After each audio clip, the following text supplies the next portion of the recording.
पाहिलंच बलेरो चांपर गाडी आहे. याचं स्पीड पिकअप पकडत नव्हती. स्कॅनर लावल्यावर हा कोड आलेला आहे. ओके, याचं सेन्सरचं सॉकेट गेलेलं आहे, ते आपण चेंज करणार. तर याचे सॉकेट आहे ना, स्पीडोमीटरचं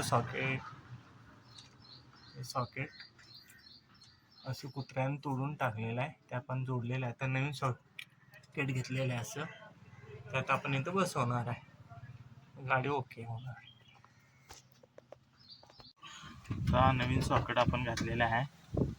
आता हे कोड क्लिअर करायचा.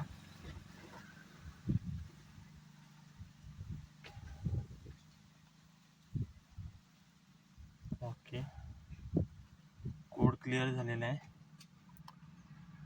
न्यूट्रल आहे ना गाडीला स्टार्टर मारलेला आहे. आता फॉल्ट कोड काय आहे का बघूया. No DTC. ओके झालेलं आहे गाडी.